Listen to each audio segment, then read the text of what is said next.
Has really been convicting my heart lately of how much time I'm spending on technology, social media, and all this stuff, text messages. I really struggle with it. I'm going to be open and honest today. I really, really struggle with it, and I've said it in the past, and it's one of those things that, when you have a struggle, whether it's with working out or anything that you're trying to either stop a habit or start a habit, whether it's gaining weight, losing weight, whatever it is, whatever's habit forming in your life, it's going to be hard to get through it. And just because that you've overcome it once doesn't mean that you have overcome it for life. It may mean that you have to keep fighting with it, and you may have to keep struggling with it. There are some people that God sets totally free from things that kept them in bondage, but then there's times that some of us have to fight and fight and fight, and we just have to fight. I don't know what the word to say, but to fight. I know I've said it a bunch, but you have to continuously fight it off. And I've been reading through some of the devotions that I've been writing, and I'm trying to get prepared for the She Speaks conference with Lisa Turkhurst in July. And I'm really excited about it. And a lot of the things that that I have reread, that I've written, that God's put in my heart, has really ministered to me and has really challenged me. There's one of them that I just finished reading, and I actually shared some of it on Facebook. It's from the devotion I wrote called I, God. We've got to unplug ourselves from social media and from all these other things that are pulling us away from our family and from God and the people in our life that need us the most. Maybe it's text messages from people that just won't leave you alone. Maybe it's Facebook, constantly just scrolling through Facebook, just seeing what everybody's up to.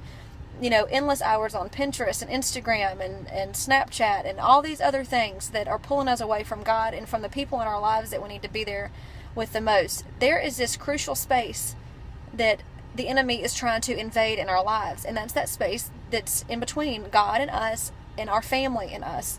And we can't let the enemy cross that border. That's a very dangerous border for him to cross.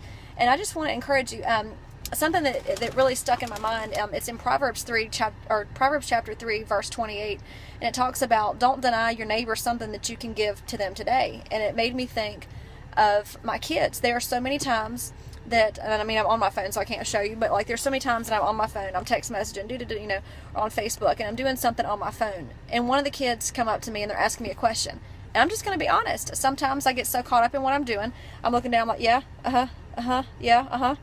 Well, Kendall has one of my old phones, and she jokes about it being, we joke about it being, hers. She said that she asked if she could have it. It's got some old apps on it. It's my old Android phone. And so I let her play on it. Well, she says it's her phone. She says it's a real phone, and it is a real phone, but it doesn't have service on it. It just has some games on it. And there's been times this week, she just got it this past week. She found it in a drawer, and she's been playing on it. And there's been times that I've called her name, and she's doing to me exactly what I've been doing to her. And it's really convicted me on, this is what you're doing. This is what you're doing, Brittany. This is what you're doing to your kids. I'm talking to Kendall, and she's looking at it, and she's like, yeah, And there's sometimes she doesn't even answer me with what, I'm asking her a question, and she's acting like I haven't even said anything. How many times do we do that to our kids? How many times do we get sucked into something and we're just not paying them attention? And I just encourage you, I made a video in the past about just being there. You need to be there for your kids today. Be there for your husband today. Be there for your spouse. You need to, wherever you are today, be there. And stop letting technology suck you out of the place that you're in with your kids. And my heart it's just so burdened for this today, because I'm speaking to myself more than anybody. We've got to put the phone down, the iPad down, whatever it is that's standing, whether it's relationships that are pulling at you and wearing you out. You've got to take time to heal and refresh you, and to refresh yourself, and to get to the place with God that you need to be, that He's calling you to be.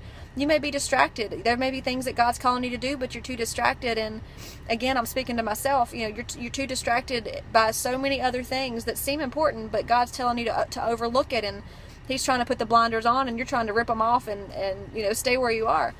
But I just want to encourage you today to take time to invest in those that mean the most to you, your family, your relationship with God, your kids, your spouse, and just watch what God can do through it. It's such a beautiful thing.